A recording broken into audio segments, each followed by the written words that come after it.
Davos లో Telangana rising మరోసారి దుమ్ము రేపింది. ఫ్యూచర్ తెలంగాణపై రేవంత్ సర్కార్ బ్లూ ప్రింట్ ఇన్వెస్టర్స్ ను ఆకట్టుకుంది. దీంతో భారీ ఒప్పందాలతో తెలంగాణకు పెట్టుబడుల విలువ కొనసాగింది. ఇక వరల్డ్ ఎకనామిక్ ఫోరం ఫామ్ లో సదస్సులో ప్రతిపాదనలతో దావోస్ లో అందరి చూపును తన వైపు తిప్పుకున్నారు సీఎం రేవంత్ రెడ్డి.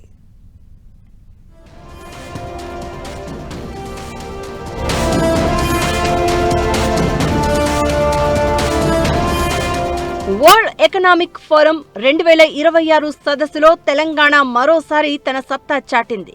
ప్రపంచ దిగ్గజ కంపెనీల ప్రతినిధులతో 1-to-1 భేటీ, ప్రత్యేక సెషన్స్ లో రేవంత్ బృందం పాల్గొంది. తెలంగాణ రైజింగ్ నినాదం, లక్ష్యాలు, ప్రణాళికలను ప్రపంచం ముందు ఉంచింది.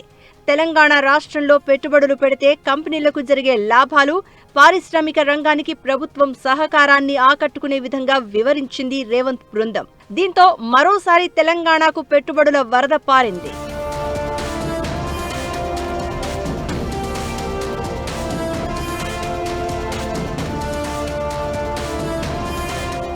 గత ఏడాది ఇదే దావోస్ వేదికగా 1.79 లక్షల కోట్ల పెట్టుబడులను సాధించింది తెలంగాణ ప్రభుత్వం. ఈసారి IT, pharma, AI, data centres, green energy, manufacturing, bio, defence రంగాల్లో కొత్తగా భారీ పెట్టుబడులకు బాటలు వేసింది రేవంత్ సర్కార్. Google, Salesforce, Unilever, Honeywell, Novartis, Tata group, Infosys, Cisco, UPC Volt ప్రపంచ మేటి సంస్థలతో ఒప్పందాలు కుదుర్చుకుంది.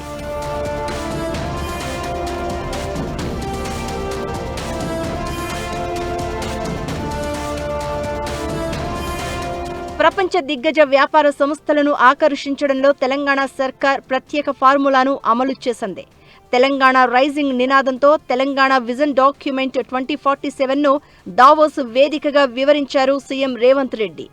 భవిష్యత్ తెలంగాణ లక్ష్యాలు, అభివృద్ధి కార్యక్రమాలు, తలపెట్టిన ప్రాజెక్టులు ఇలా అన్నింటిపై ఇన్వెస్టర్లతో 1-to-1 భేటీలో సీఎం రేవంత్ రెడ్డి వివరించారు.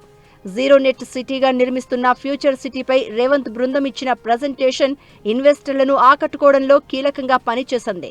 Cure, pure, rare formula, technology, green energy, pharma, manufacturing, sports, IT ఇలా ప్రతి రంగంలో స్పష్టమైన రోడ్ మ్యాప్ ప్రదర్శనతో మరోసారి తెలంగాణ పెట్టుబడులకు రెడ్ కార్పెట్ పరిచి సక్సెస్ అయింది.